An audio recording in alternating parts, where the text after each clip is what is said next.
welcome to the Honest Wargamer. I'm your host, Rob. This is the actual Age of Sigmar stat show. This is where we actually look at the data sets that have been emerging. Thanks to Warhammer Rob, who brings me all of the hot gossip. He's great. We're part of the Lancashire Legion, who run regular gaming events if you ever want to go and check them out. So Rob brings me all the data, and he helps me look and kind of is a nice sounding board for the information that we get. Obviously, doing the stat show every single week, as well as running events and playing in events here at the TSN Arena, which you can join if you ever want to join us for an event, tsnarena.com. I feel like I've got a pretty good grip on what's happening, with the game and the meta game as a whole. Obviously, the whole game is tough to get a full handle of because 28 factions, everyone's an expert in one faction or two factions. So anyone else who's telling you that they know everything is lying. But there's some good data here, and there's some good trends, and there's some really great information, which we're going to go through in this video, some of which is surprising, some of which I think you're going to already know. Now, the first bit of information, and the bit that I think is really important, and I want to thank Rob especially for, is the health of the game. And that's pretty key. I talked about this in the event result video earlier, but actually what you need to remember is that since the Battlescroll, we have had the third busiest time in Age of Sigmar's history.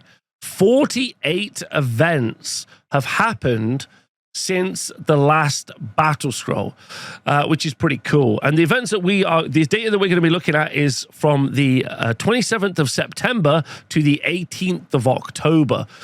So this is some pretty relevant and currently new data with over 1,000 players, I think, taking part in that period of time. So super busy. Lots of info. So health of the game is doing really well. People are playing the game, people are going out and they're attending, which is pretty good. You can see also that this map is getting ever more red because we're getting more and more different regions. We're starting to definitely take over South America there, which is nice. Definitely in the East, we're popping up more. Europe is getting more and more events. We haven't had an event from Portugal, and I know that there is a scene in Portugal as well. But we've got 26 countries on the map playing competitive two-day Age of Sigmar.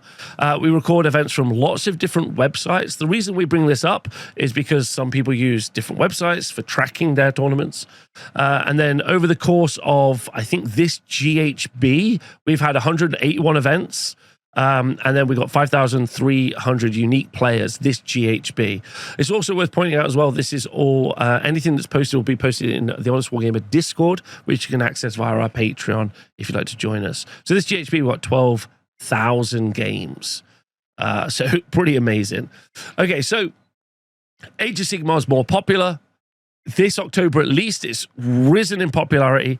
I definitely think the Scourging Around updates that we saw in the summer, as well as a new GHB and new take on battle tactics, has helped propel Age of Sigmar upwards, as well as obviously the sick models. Now, one of the things that we've been talking about a lot, and we want to keep track with this, is the changing size of events and how events are generally trending. You can see the yellow line is our current line right now. That's where we are. And if you look, we're starting to get a bigger amount of events moving into the kind of like 1 to 15, 16 to 24 than we previously had in other years. This 1 to 15 section, I'm actually really, really excited about. The reason I'm excited about that is because I think we're starting to see more communities, little communities, build up and grow in different areas around the world. And that's great because we want more people in our hobby, more people part of our community, more people bringing their thoughts and ideas and armies and communities together, which I think is great. Yeah, it's probably actually 2 to 15 as an example, not 1 to 15, just one person play on their own. So the size of events, I think this is good, really healthy. I'd like to see that, I don't necessarily want to see that uptick, but I think that's really good. 16 to 23 people and 24 to 49 people feels to be the kind of Goldilocks area for events. We have had less and less major events, which is one of the things you generally see in 40K. Now, I'm not trying to compare the two or say that 40K has an obsession with larger events, but if you take the UKTC events that we have in the UK as an example, they generally tend to be meat markets with lots of people at them. And I think the reason they're at them is not because of necessarily the substantive quality of the event, but because it generates them rankings points. I don't think that seems to be as relevant or as important in Age of Sigmar. And instead, Age of Sigmar players seem to just want to go out and play Age of Sigmar with their friends or with new people, which is why I think they're trending downwards. I think that's a real positive thing. Also, in the era of economic burden, which we are in a cost of living crisis, I think traveling super far for big, large events is actually more difficult. If it's a big, large event, hotels will be more expensive, travel will be more expensive, a bunch of different stuff. Actually, keeping it local or traveling locally is pretty positive, I'd say. Keeps costs down, and I think that's really positive. So yeah, overall, I've been really happy with this. I think this is actually really showcases that Age of Sigmar players are more selective. Age of Sigmar players are more cost-effective. Age of Sigmar players are really thinking about what they're doing with their time. And then on the other end of that, I think we're seeing new communities developing. And I really hope the shows that I do and the work that I do is helping push that, because that's something that's super exciting for me. So these are all, yeah, we're getting more boutique experiences in Age of Sigmar. And I personally think that's great. The other thing that it's always worth talking about when you're talking about a competitive war game is the battle plans that are being played and how they are affecting the meta. For example, if there's 5 battle plans where you can all battle in the middle, you generally end up with armies that have got better OC or armies with like more ability for objective control, whether that be because they're Gargants or because they have more ability to early kind of screen those center objectives, do really well. Whereas in seasons where we have broader, wider battle plans, you end up with armies that have got more teleporting and more traveling around the board that are more effective.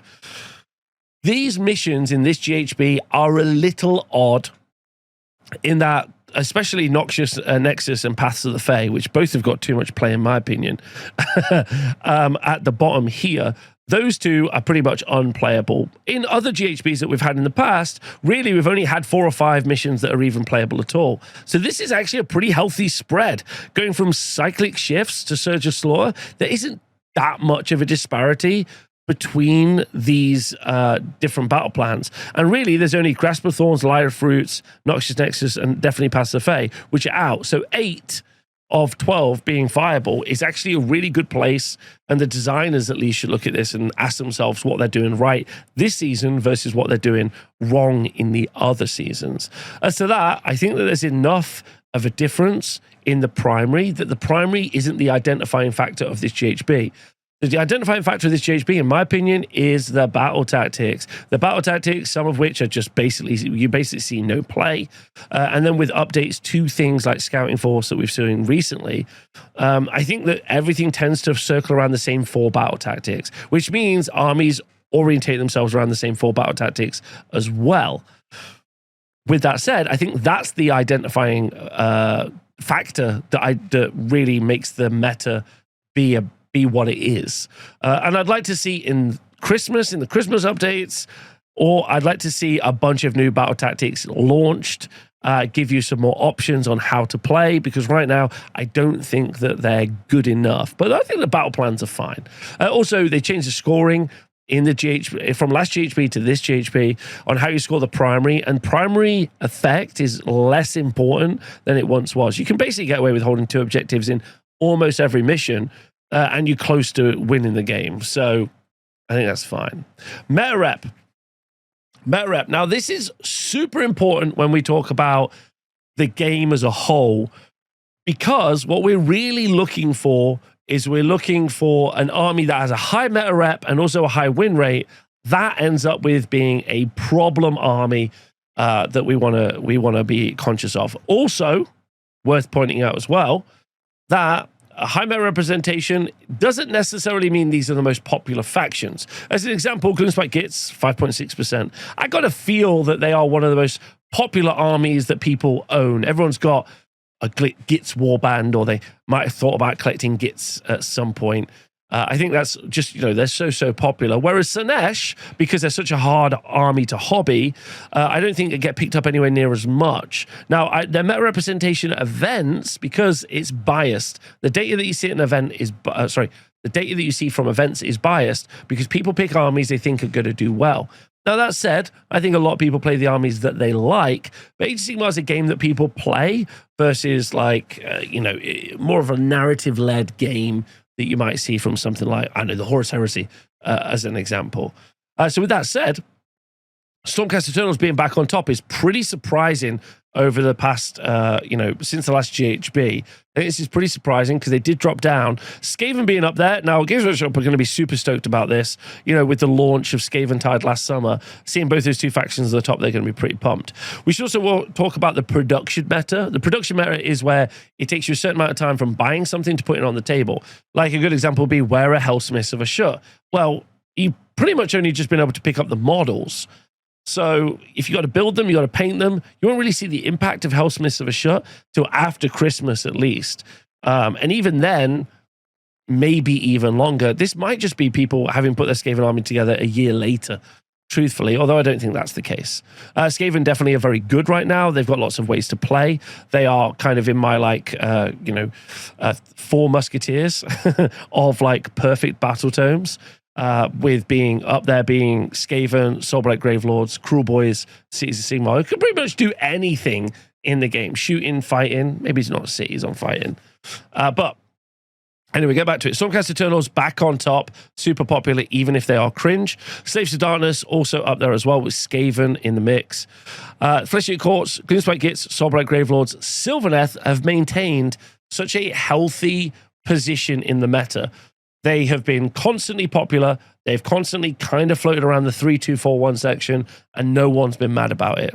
Seraphon representation has been very surprising in my mind, 4.7% of the meta, but I think people are really excited about that soggy update that we got in the summer with running a bunch of Carnosaurs and a bunch of Dinosaurs. So I think that's why we've ended up there, although Croak has made a return in competitive Age of Sigmar. Iron Jaws at 4.7% is really fun because I think the Iron Jaws have got play on the top tables, or at least on the tables, but their builds are Kragnos, Maw Crushers, Big Pigs, and throw in a bunch of stuff around. Now, that doesn't mean we haven't seen Brute or even Ardboy Hordes. Sorry, it's a H that's difficult to say. Ardboy Hordes. But they've definitely been available and see play. But I think most people are pretty excited about painting a bunch of big dudes and throwing them around, and that's why you're seeing them up there. Blades of Khorne, super popular, obviously, with the Army of Renown for the Bloodthirsters, which I think will see rise in popularity over the next few months. KO dropped down a little bit, but this is maybe the highest I've seen Kharadron Overlords as meta representation, 4.4% of the meta. They're normally around this bottom section of the board. Normally, Daughters of Cain, for instance, have traditionally been around this kind of 2% at the bottom of the board army. Ogres have also always been around there. Heed Knights always been around there. They just seem to not be armies people really want to play. Looking at the bottom, Slaanesh at the bottom, I think that's a hard army to hobby. It's a hard army to play. Although that's not, we have seen results with those, especially around Glutos and the Painbringers. Disciples of Tzeentch, sometimes it can be much, much more popular, but they don't seem to be at the minute, as people feel like Zangor may be the only way to play. LRL, Daughters of Cain, Cities of Sigmar. Cities is a hard army to hobby as well. And I think a big drop-off post the Battlescroll update, changing lots of how they play. Nighthaunt also dropping down as well. Fireslayers pumping up. Fireslayers normally are around the bottom, 3.2% of the meta. It's very good for Fireslayers. Here you can see, since the Battlescroll, the armies and exactly how much they've changed in meta representation. This is a great stat. Shout out to Rob. You can see Fleshy Courts have become much more popular since before the Battlescroll, and on the other end of that pie, we got Cities of Sigmar, who dropped off pretty aggressively, being 48% less popular than we saw. LRL dropped as well, which I think is crazy. As I said in my tier list video, I think LRL players sometimes just get upset that their army have been hit, but that's just not the case. I think they're a really competitive army. You should put them on the table more. DOK dropped off because of points changes. Nighthaunt dropped off, I'm going to say, just because their Battlescroll is so different to how it used to play. I think you can do really well with Nighthaunt, but who wants to sit on objectives and run around? That's boring. Ogres dropping off as well. They did get points. They got points nerfed as well, which is rough. Armies that did get more popular: Iron Jaws since points reductions. Maybe Kragnos to the fore. Stormcast Gits, Sylvaneth, Sons of Behemoth all became far more popular. This Stormcast Rise, I think, is super interesting. Definitely. And I think we're going to see in a while, we're going to see Slaves to Darkness. Even though this says this is down, I think we're going to see Slaves of Darkness increase over the next few weeks and or months, which is cool to see. Now we're dumping into the the win rate for these armies, and look at it. Kharadron Overlords were not hit as hard as the Kharadron Overlords players maybe did say, as I called in the Battlescroll update video. They're still up there, 58% win rate, which is technically higher than we want it to be. Anything above 55%, that's danger. Anything below 45%, that's bad. That's danger as well. And in fact, actually, that's one of the things I'd like to see Games Workshop do in their next Battlescroll update. I'd like them to be less obsessed with what we're seeing at the top end here. And I'd like to see some of these armies at the bottom see more love. Ogres, as an example, which I called out during the Battlescroll update, got a points reduction, which I don't really see the point of. Points increase, which I don't really see the point of. And as you can see, their win rates really don't justify what they did. They didn't justify what they did before either. So I'm a little bit upset by that. Fire Slayers, actually, I think you'll see this number increase for Fire Slayers and go up the board, which I think is very cool. DOK have maintained their position, as I said they would, around this kind of competitive top bracket. Flesh-Eater Courts have moved up, which is great. And Disciples of Tzeentch put themselves in there. Although I'd say the number in there, like number of games, maybe isn't quite enough for us to call that, but Tzeentch is up there. And I've seen different builds. I've seen Zangor, and I've seen even people going back to running demons. So seems very playable. I'm unsurprised by that. Because I said the keynote of how you do so well in Age of Sigmar this GHB has been the battle tactics. Having Kairos being able to mess around with them, good. Oh yeah, good point to point out, I guess, is that there's no army below 40%. So no armies in this win rate are below 40%. If we look on the bright side, yes, there are some armies above 55%, and there are some armies below 45%, but I guess there's nothing below 40. But that isn't our benchmark. Our benchmark is not below 40. Our benchmark is below 45. And below 45 is bad, and above 55 is bad. So we have 1, 2, 3, 4, 5, 6, 7 armies currently in a position that we would like to see amended by some points changes or by some rules changes.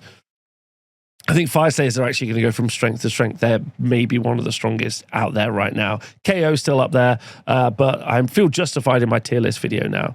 Iron Jaws is a bit of a shock, but it feels like people have just returned to Kragnos and Smashing Face, which I don't mind at all. LRL just bordering on this edge. And I think what's interesting about LRL bordering on this edge is their meta rep reducing. I think what's happened is a bunch of people have been like, no, LRL aren't any good right now because the points reductions have been a motive. And that's been a mistake because they're right on the border of being busted. They're right on that border of being busted, and they're not played by as many people. So I think actually if more people play this, I think this is going to go up. In fact, actually, Fire Slayers, 57% with their meta rep going up is actually bad. They're probably super cooked right now. So be conscious of that. Soulblight in a perfect position. Hedonites up here. I talked about Hedonites being good. Glutos and the Painbringers currently playing really, really well.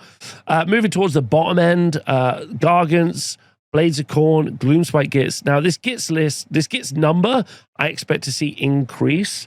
Like our OCR Bone Reapers, 49%. Their meta rep is going to increase over the next few weeks and months. As will the Gits, and their win rate will go up. That's just what I'm seeing in the current list. I just don't think the data is catching up with what the current trend is. So yeah, right now we're in a position where KO is still too good. Fire Slayers, too good. Daughters of Cain, too good. Disciples of Tzeentch, too good. So that's pretty interesting.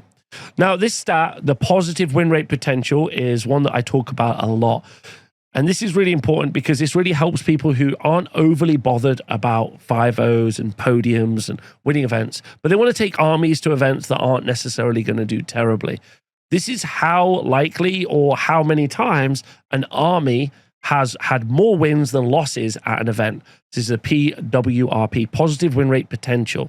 So basically it says, if I go to an event with Daughters of Cain, how likely, based on past results, will I be to get more wins, 3-2, than losses? So 3-2, 4-1, 5-0. And for Daughters of Cain, it's 68%, which is bananas. Now, thankfully, their meta representation is low, but that's still crazy high. The highest we've ever had is like 80%, but this is a crazy number. Crazy number. KO, also 65%, and Iron Jaws. Now, what's interesting about Iron Jaws, if you look at yellow, we can see this is your 4+ wins. Iron Jaws seem to be the king of 3-2s. So a bunch of monsters, run the middle, and fight. Whereas where they really fall down is getting any 4-1s or getting any 5-0s. With Flesh Eater Courts, they definitely get a lot of 4-1s, and then they get picked at the top. And Fire Slayers also get a lot of 4-1s and up there as well. So Soulblight Gravelords have our most 5-0 results from events. Soulblight Gravelords here. They're pretty much in a perfect position. Meta rep's pretty good. Win rate's pretty good. They're played a lot. Great army to play. I can't chat about it enough. Stormcast Eternals at 47%, I wouldn't be disheartened by. Don't forget you have the most played faction, which means you have the largest curve of skill expression. You're going to have the most inexperienced players playing Stormcast Eternals. So really, if you were to like normalize skill representation or skill expression, I'd put Stormcast up like much higher. Skaven also doing really well, but again, because they're so popular and because a lot of new people picked up Skaven Tide and are playing with them, their win rate is lower, or positive win rate potential is lower than actually I think it should be. Silverdeath kind of in this perfect position. If we look at the bottom, Blades of Khorne, Cruel Boys have had a pretty massive drop-off. Now, just to be clear, Cruel Boys are still doing really well. They're still posting a lot of 5-0s. They're still posting a lot of 4-1s. Okay, they just have a big representation and they are struggling. Yeah, this Blades of Khorne stat is also about to jump as people run Bloodthirsters everywhere.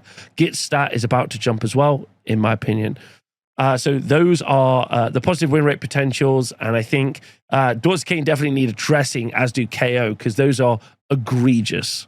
Okay, our last two charts. First one we're going to look at is the meta rep over time.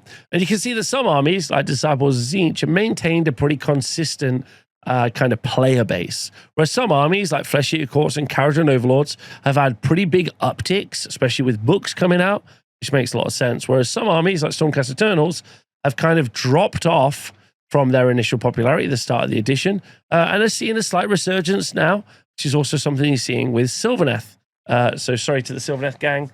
I always block this up, apparently. There you go. There's Sylvaneth in the corner. And I think this is a good chart, the meta rep chart. Like, there are some obvious like ups and downs. Nurgle, LRL, Slaves to Darkness have had a, like a little up and down, little troughs and peaks as maybe people have wanted to play them, like we've seen Blades of Khorne. But this doesn't in any way compare to the win rate over time, which is frantic. Now, this is kind of an interesting question, an interesting thought, and I'd like to throw this out to you people in the comments, as well as people like, kind of watching this at home, as to what you think and how you feel about this win rate over time. What they definitely haven't done is maintained a consistent play experience for different people, like LRL as an example. Over in the top left, middle left-hand side here. Very inconsistent, very up and down. Nighthaunt, very, very up, very, very down. Ogres, very up, very down. Cruel Boys, very medium and then a big drop-off. Kharadron Overlords, meteoric rise and drop-off. And I think this is where people get a little bit... this is where maybe some of the confusion or maybe the upset maybe comes in constant and regular balance updates. In that balance updates change you have expectations going into some of these games and matches and when you build and paint armies, and then when you see them change so drastically, like Cities of Sigmar as a good example, started really low, got really high, got really low again. Daughters of Cain started really low, meteoric rise up. Do you end up being excited about that there's a new cool army that you could try out at a tournament? Like, I've got my Daughters of Cain in the box, I'm going to get them out, I'm super excited to try them. Or are you someone who's like, I'd like to maintain a singular army like Fire Slayers, and I played them when they were rubbish, and now they've got really good, and other people are playing with them, and I feel like, I don't know, different. I think Age of Sigmar, like 40k, is unique in that you get these constant balance changes. You get the battle scrolls. You even get the end of month kind of points adjustments or these little shakeups. And obviously with Age of Sigmar especially, we had this massive update in the summer with the Scourge of Garan updates, changing how several of the factions play pretty drastically.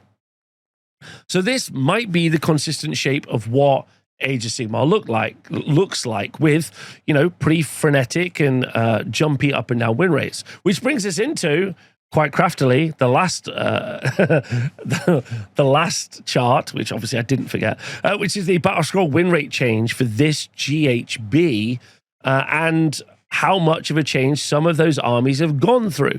For instance, since the last Battlescroll update, we got the Iron Jaws going up 12% as a win rate, with Cities of Sigmar, who we know are at the top, going down by 11%. Cruel Boys down, Kharadron Overlords down. Now, we know that for Kharadron Overlords and Cities of Sigmar, Kharadron Overlords especially, that drop has not been anywhere near as aggressive. Has this been player skill moving between different armies? Have people picked up Iron Jaws more? Have people seen Iron Jaws as the underdog army and they've decided to throw a bunch of them around? Or are people seeing, with the points changes and with Kragnos, an opportunity to just throw a bunch of monsters and smash people? It's a great question. I don't think the answer is only that. I think it's a little bit more nuanced. Fireslayer's uptick in win rate is crazy, and SBGL as well. So definitely we haven't had the same change in win rates as we've had as in meta rep. And I think that's also really telling, because our players moving between armies to get the best chance to win, if that's true, then, which it does seem to be, because the meta representation change for armies has been pretty drastic. You can see 48% change for Cities of Sigmar, leading to a 11% change in win rate. Now, that's not just players moving around, that's also obviously points updates as well. But those are great comparative kind of graphs to look at and to understand, which I think is, you know, cause for many a conversation, either in WhatsApp groups, in Discords, or in the comments below on this video. Anyway, as always, thank you to Warhammer Rob for putting this data together. I think this is pretty interesting. As always, the thing I'm most excited about is that Age of Sigmar is doing better than it previously was. It's more popular, more people are playing, more people engaging with the game, and that makes me excited because I have armies I want to play, I have people who I want to play, and I like seeing these communities grow, because watching people play games or playing games with people has been pretty much the reason I do what I do for a living, which is cool. So I hope you all have a great time. Thank you for watching my video. Let me know in the comments below what you think, and thank you always to the Honest Wargamer Patreon for watching me and for supporting me and helping me do what I do. Appreciate you all. I'll see you soon. Bye.